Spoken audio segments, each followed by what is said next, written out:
to welcome everybody here tonight. And at this time, I'd like to introduce some of the relatives and friends of John's and Charlie's. At this first table over here to my right, we have guests of John, Bo and Louise Starkey, Fred and Loretta Ness, Bill and Agnes Law, and Rush and Tish Fields. Give them a hand. Now, I think Charlie brought every living relative in his family tonight.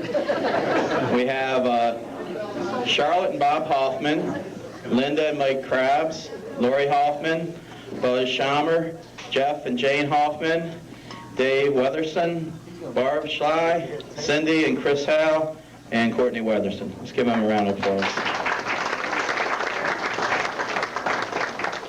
What's always nice at one of these fairs is to have some of our retirees come and join us. And we've got a couple of them here tonight, and I'd like to introduce them. And this is our most recent retiree. We just had dinner for him at the beginning of the year, and that's Mel Bear and his wife Norma.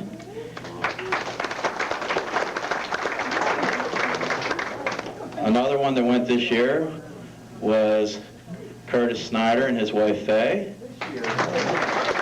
Well, last year, it's close by. And then Bob Kiefer, his wife Lil. And gosh, how many years has it been now? Jim Boone and his wife Norma. 10 years. Whew. Still a young buck when you came here. Well, it's really nice to have everybody here tonight, and especially to see the family members that come and attend these affairs. And as you go through work and you're talking to guys, they'll tell you stories. And Charlie would come in and now and then he'd tell us stories about his son Stevie. And one I always remember was the one he told me when Stevie was born. Now, Charlie, you know, the big proud father, he comes back to work and he's telling everybody about the birth of his child. And they said, well, how big was the child? I said, Steve, 20 pounds. My God, what a big baby. Yep, they're big in my family. So a couple weeks later, and Charlie comes back to work, we're talking to him and say, well, how much does that baby weigh now? 10 pounds. Wait a minute, Charlie, you said he weighed 20 pounds. And Charlie kind of grins and looks down and says, well, that was before he was circumcised. Not to be outdone, Johnny, he would talk about his boys. I've heard more stories about Brian and Craig in the last 10 years to probably write a book. But I remember one of them. To make a long story short, yes, that's a favorite expression of Mr. Zepp's. And if he was Mother Goose, he'd be writing a book of about 10,000 pages. He told me the time he took him to the circus. You got Brian, Craig, Betty, and John all going to circus. Well, John gets up to get some drinks and some popcorn for the boys. So when he's gone, the boys are just looking around like any kid would in the circus. And they said, Mom, what's that? And they're pointing at the elephant. And Betty says, that's an elephant. I know, I mean, what's that hanging down? Says, that's the elephant's trunk. No, hanging down in the back. Said, that's the elephant's tail. No, that thing hanging between his legs. Oh, don't worry about that, that's nothing. Just don't worry about it. So, okay, so John comes back, and Betty says, I gotta go to the bathroom. You keep an eye on the kids. So the boys looked at John and said, hey, Dad, we asked Mom some questions when she was gone. So what'd you ask him? Well, we were talking about the elephant. And said, we're pointing at that long thing hanging down. I said, well, what's that? John says, that's the elephant's trunk. No, in the back. That's the elephant's tail. No, the thing hanging between his legs. Well, that's the elephant's penis. He said, but Mom said, that's nothing. Don't worry about it, that's nothing. John said, man, I have spoiled that woman rotten.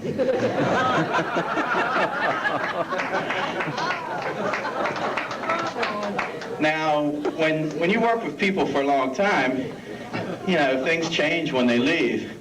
So I've been thinking about some of the things that are going to be different at the post office after these two guys are gone. So I came up with a little list. Could have been bigger, but we got some time restraints here. So the first thing, and this is about John. Now, the building is going to be a whole lot quieter. He may have been a little guy, but he had a big mouth back in his corner. John could talk.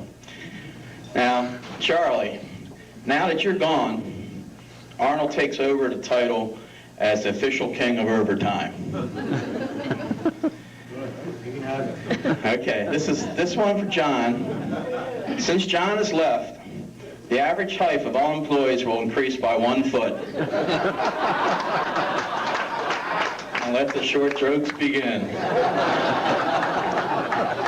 I was going to promise not to tell any short jokes, but I can't lie. Okay, Charlie. Now that you're gone, Cindy and Linda must find some other older white-haired gentleman to flirt with every day. Oh, I'm sorry. My wife loves that color hair. She is distinguished, you know. Okay. Johnny, since you're gone, there's going to be no more story time in the corner. To make a long story short, usually meant at least 20 minutes of lost work time for anybody who talked to you.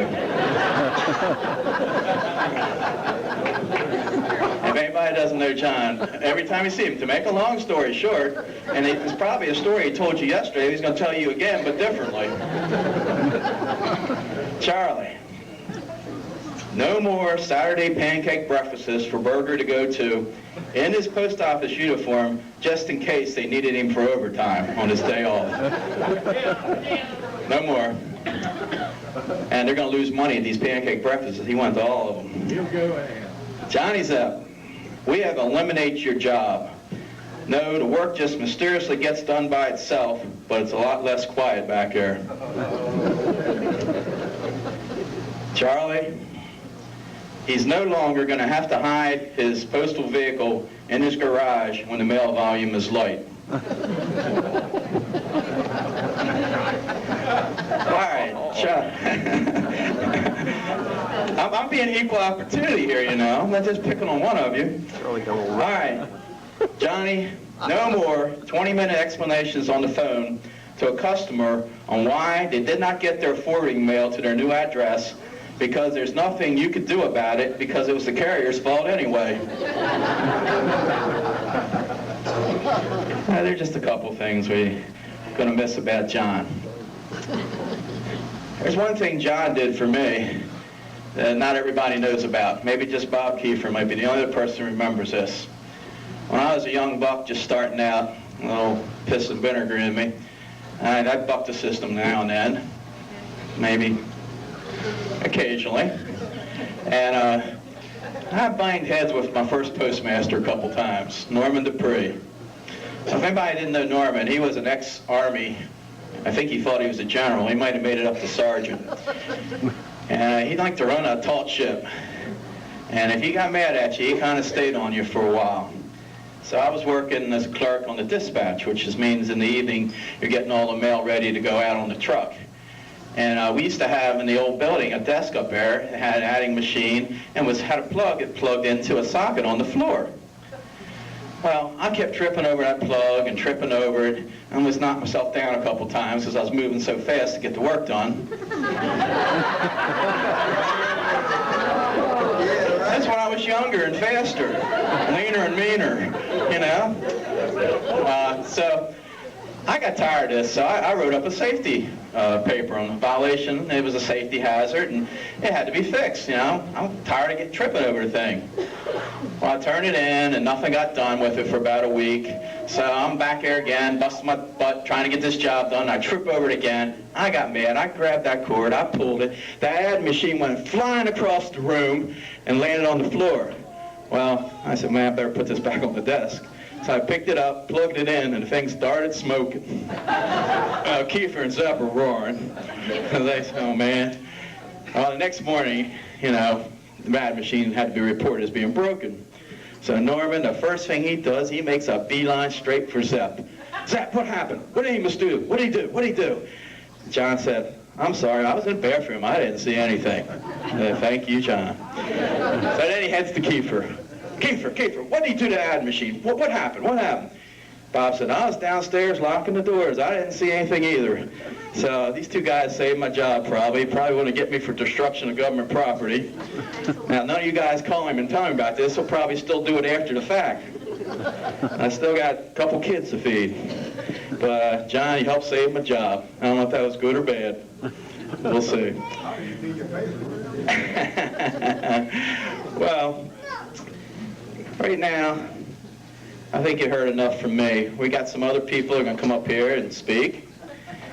And the first person, you're going to have to listen real careful to, because he's got one of these thick New England accents. He's down here for 20 years, and he still talks like he's straight from New Hampshire, or wherever he came from. And he wanted to get up here first because he's going to go on a trip, him and the city carrier, Brian Harrison, and they're going on a horse trip to C&O Canal. And as soon as he gets away from here, he's taking off to go in the woods with another employee. And I don't know what kind of guy would like to go in the woods with Tim Klein, but it should be an interesting weekend. So at this time, I'd like to have Timmy Klein come up here and speak.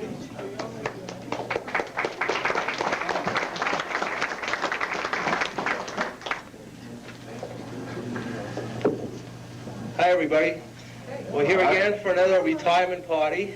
And first off, I'd like to say something. I realized tonight for the first time, I've been to a few of these now, and you know, we have co-workers here, we have ex-co-workers here, we have friends of everybody that's familiar with the post office. And you know, sometimes the post office is very stressful, and we're used to seeing each other every day. There's a lot of personality differences in a small office with so many employees. But you know, tonight I realized everyone's dressed up, everyone's happy, you look good. I'm really proud of all you people. It's nice seeing you like this out of work, you know. It's nice that you get out and enjoy something like this. Well, Charlie Rock, a very diligent worker. I know you're newlywed also. Congratulations on that and your retirement. Now, Zepp, you're a horse of a different color. You're not quiet. You're a good worker, though, Zepp. Anyway, a couple little stories that Zepp told me in the past. And, you know, Zepp, he's worked, I think, something like 23 years in military. 17 in military between Air Force and National Guard. And he's worked about 23 in the Postal Service. So he's definitely into the government. He's a government employee. And I asked him once, you know, not too long ago, what's with all this government service? And he told me a story once that when he was young with his best friend, they were camping out in the backyard of his friend's house. And they got into this argument, which that's pretty good at arguing, as you know if you work with them, about government. What is government? And they argued and argued, so finally they went in and they asked this little kid's father, Dad, what is government? We don't understand how it works. Well, the father said, listen, I'll try to make this easy for you. I'll try to simplify it. These were just young kids, you know. So the father said, let me try to put it this way. He said, I'm the father, let's say I'm capitalism. Your mother is the government. The nanny that works here is the working class. You, the kids, are the people, and your baby little brother is the future. Okay. So that night, they're out camping, and they hear crying in the outside room, and it's the little baby, and he had had an accident in his pants. Wow, they didn't know why the parents weren't taking care of this, handling it, so they went inside, and they tried waking the mother up. She was dead asleep. They couldn't wake her up. They tried and tried to no avail. They just couldn't wake the mother up. So they went down the hall, and they looked in the nanny's room, and the father was in there. They didn't know what was going on, but they didn't want any part of that. So they went back to bed, and eventually the little baby stopped crying. But the next morning, they kept them up most of the night. The next morning, they were eating breakfast, and the father came in, and he said to the kids, John and his friend, he says, well, John, and the little boy, do you understand government now? Have you thought about what I told you, how it works? And John said, yeah, I know how it works. Capitalism is screwing the working class, the government is asleep, the people are being ignored, and the future's in deep trouble. That's John. So anyway, as the years went on, John was intrigued with government. So as it goes, he started working for, what did you work for first, John? The Air Force? Okay, worked for the Air Force, and from there he wanted to go to the National Guard, which I believe was in Aberdeen. Didn't you work in Aberdeen? No, that was Jacksonville. Missile site. Okay. He loved government, there's no doubt about it. So as the years went on, finally, his lifelong dream came true. He became a mailman at Westminster. I mean, what else could you ask for, you know? So anyway, if you know John, you know he likes taking walks. That's his kind of time alone. He takes walks, right, John? He liked walking. Well, one day he was walking, and he's going over this huge field, and this balloonist is up there. And the guy's flying in a hot air balloon and realizes he's lost. So he reduces his height and spots John down there. So he lowers the balloon further and shouts, "Excuse me, can you help me? I promised my friend I would meet him half an hour ago. I don't know where he is." So John Bellows says, "Hey, yes, you're in a hot air balloon hovering 30 feet above this field. You are between 40 and 42 degrees north latitude and between 58 and 60 degrees west longitude." So the guy in the balloon says, "You must be a mailman," replies the balloonist. "I am," says John. "How did you know?" "Well," says the balloonist, "everything you've told me is technically correct, but I have no idea what to make of your information, and the fact is I'm still lost." So John says, "You must be working postal management. I dare say in a high position, probably a district or area supervisory position." "Not this district. This district manager's a nice guy." But it was another district. So anyway, the balloonist goes, "I am," says the balloonist. "How did you know?" "Well," John says, "first off, how else could anyone have the time off during a work day to take the day off to go ballooning if they did not have some subordinates to take care of their workload? And secondly, you don't know where you are or where you are going. You have made a promise which you have no idea how to keep, and you expect me to solve your problem. The fact is, you're in the exact same position you were in before we met, but now somehow it's my fault." So anyway, yeah. John's leaving. We're all going to miss you, John and Charlie. And I guess the last few years I noticed that anyway, John was beginning to have a problem with his hands. His interdigital manipulation was getting kind of rough, you know. His middle finger was always sticking up for something. I tried telling him he was mixing his cocktail, but it was always coming up. But anyway, we'll miss you, and I'm glad everyone came to congratulate you people. Thank you.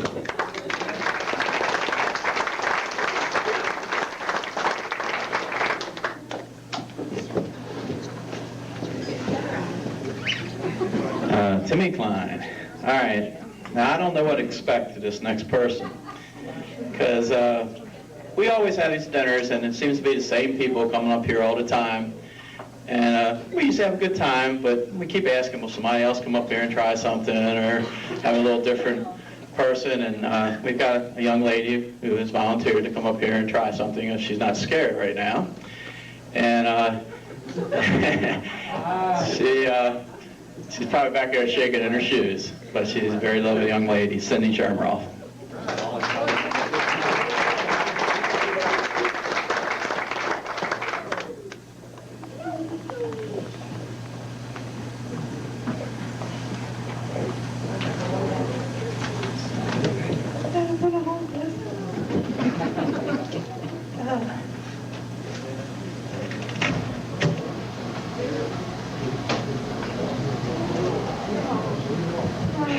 Hello.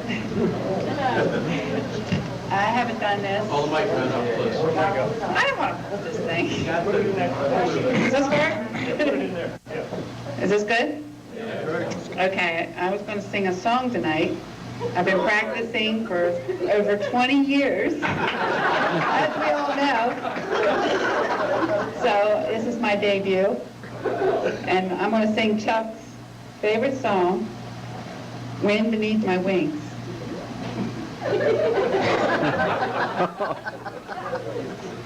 I'm only kidding. I don't want to clear the room this early. Anyway, I had to come up tonight and because it's time. We've had a lot of men retire ahead of these guys that over the years have meant a lot to me.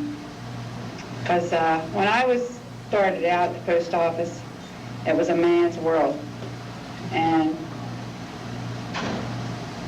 They didn't train you then. You were hired and you started the next day. There was no classes, no little movies to watch. You came in, and the people that trained you were your co-workers. And the men that were there all took me under their wings, and they taught me how to carry mail, how to forward mail. I was hired as a clerk carrier. We had to break down the mail in the morning. I was trained by my fellow workers. And because of this, it created a bond, because they were like my fathers. And they showed me the ropes. And they didn't have to, but they did. And it became like a family to me. And so with John and Chuck, they're like the last of this era that were my fathers. Or older brothers. Too late. Way older brothers? No. So, it's like Jim Boone and Mel Baird here, and who else is here tonight? Keeper, Uncle Bob. They would help you. They would go out of their way if you had a problem to help you. And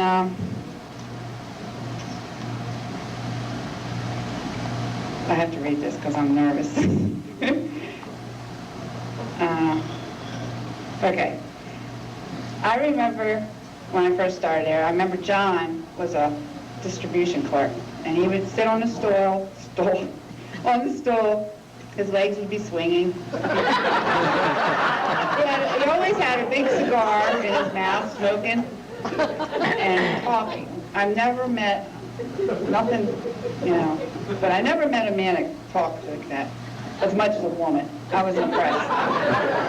And even John taught me something. He taught me, because I started at a very young and tender age, he taught me that there was a lot of curse words out there with more than 4 letters. And Chuck was one of the first men I went out with. They say, the way they trained you, they say, go out with this carrier, he'll show you. So Chuck, it was City 9, remember? And he took me out on his route, and I had never seen a mailman before, because I lived in rural Owens Mills back then. And here was Chuck. He was this mailman. He had always had a nice, clean, pressed uniform. His shoes were always shined. Good posture, really neat. Back then he had black hair. And he wore those caps like a bus driver wears, And he just looked like a typical mailman. And he showed me the ropes. He was very conscientious. He was very friendly to his customers. And he kept that up through the years. He always maintained that professional look. And, well, this is like the end of an era, because these are like dinosaurs, the last of the dinosaurs.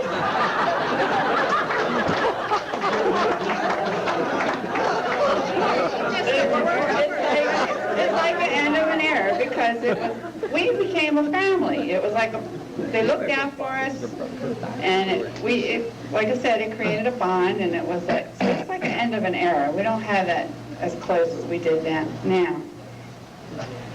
So John, being so was a dinosaur, he was the Cursosaurus.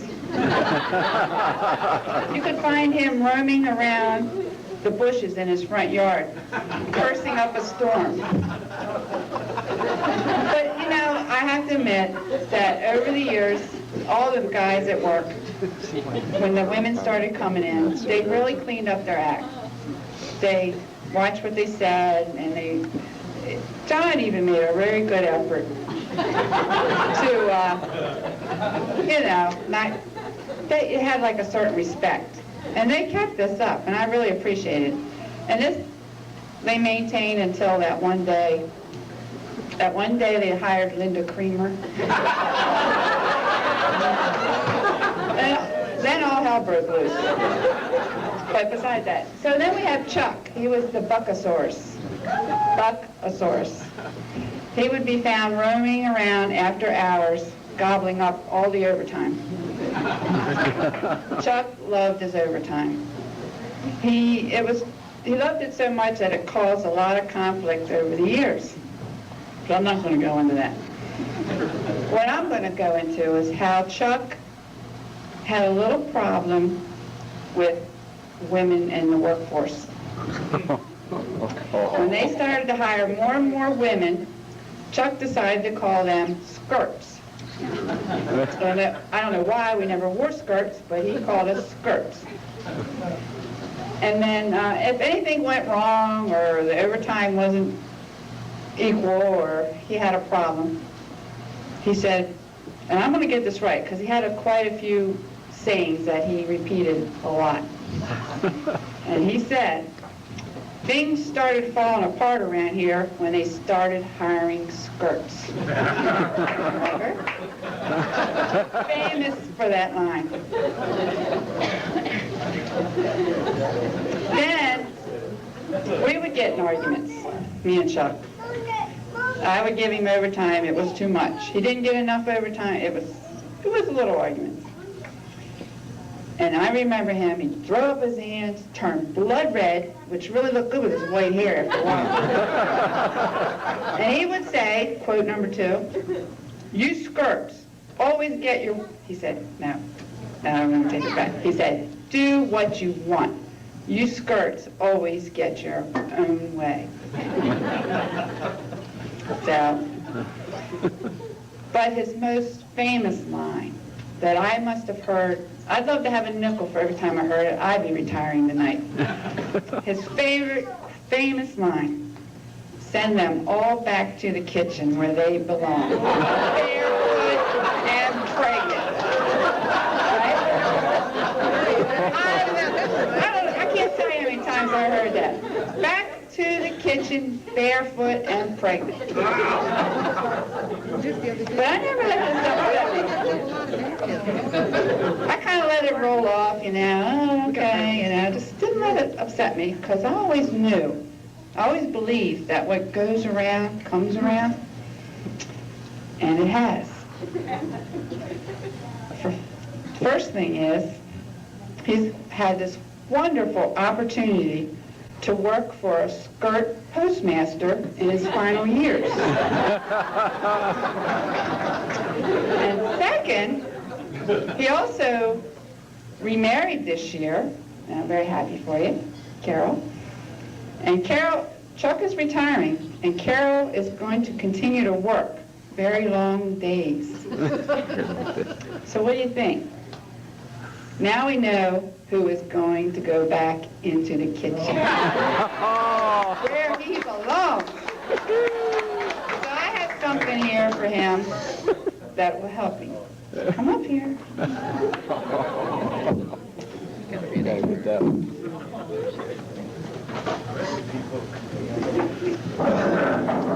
Come on, we're going into V time.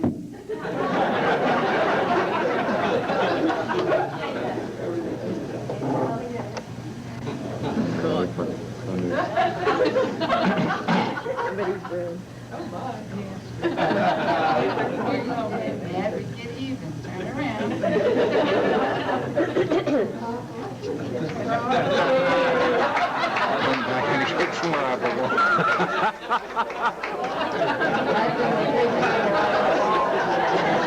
I'm back in the kitchen where I belong.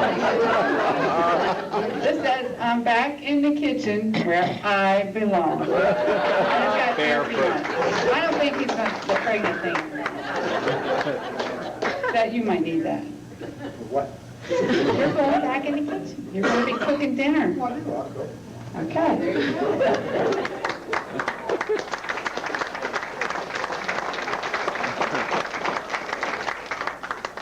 Well, I want to wish you both a very long and happy and healthy retirement. You've both been very dedicated, hard-working employees, co-workers, and friends. But what I'm going to miss the most is your personalities. You both have been very humorous, very witty, and most of the time very feisty. And that added the spice to our daily grind. So I wish you luck, and I'll miss you.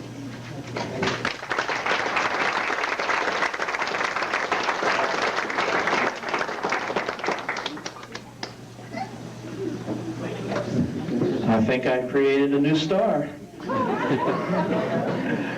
Okay, we go back to some of the old people now, though. This next guy has got a tradition. He's been coming up here, and he does top tens, kind of like the David Letterman thing. But the only problem tonight is he's flying solo. He usually does it as an act with Stan Sharkey, and Stan's away this weekend. So he may be a little on the nervous side tonight. And if we get him to talk slow enough, you'll understand him, because he has a habit of really rattling it on real fast. And he's one of our crack window clerks, Joe Fiore.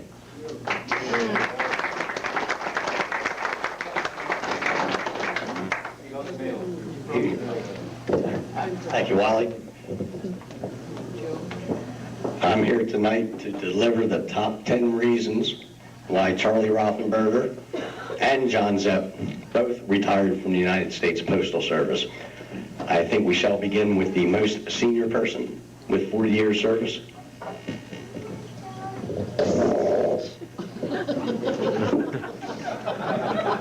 Hermetically sealed.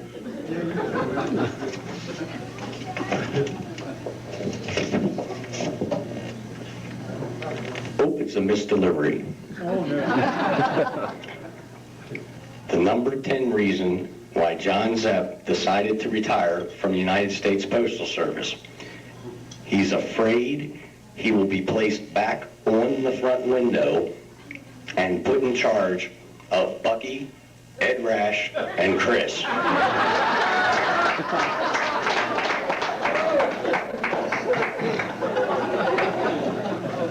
Number 9, Betty was tired of cleaning ink off his clothes and azalea bush stains too.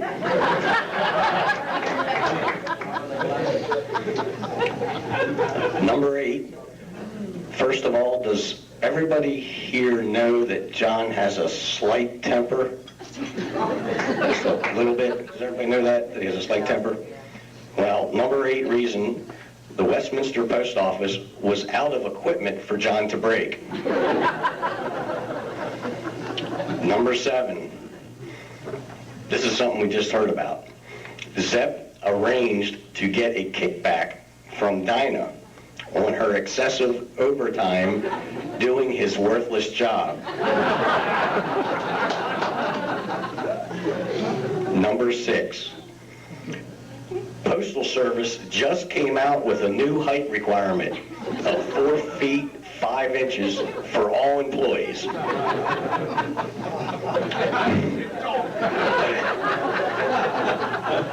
This is where I'm going to miss Zepp the most, because with his retirement, I think now I'm the shortest. Maybe next to Angelo, we'll have a standoff here. Number 5, it was too expensive to issue earplugs to all the employees whose hearing was being impaired by John's short stories. Number 4, John retired to become a consultant with the post office, lecturing all 204Bs, ASPs, and customer service supervisors on how to be postmaster. If they take his advice, they should be promoted when he finishes.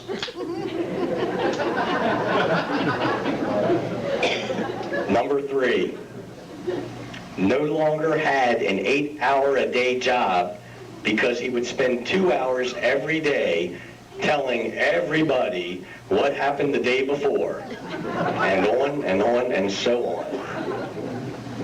Number 2, John had to retire before new automatic cash drawer was installed because every time it opened, it would hit him in the head.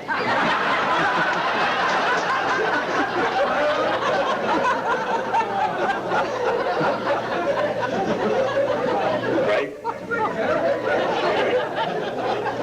The number 1 reason why John Zepp decided to retire from the USPS, he couldn't get up enough strength to tear open the plastic wrappers on unlabeled Playboy and Penthouse magazines anymore.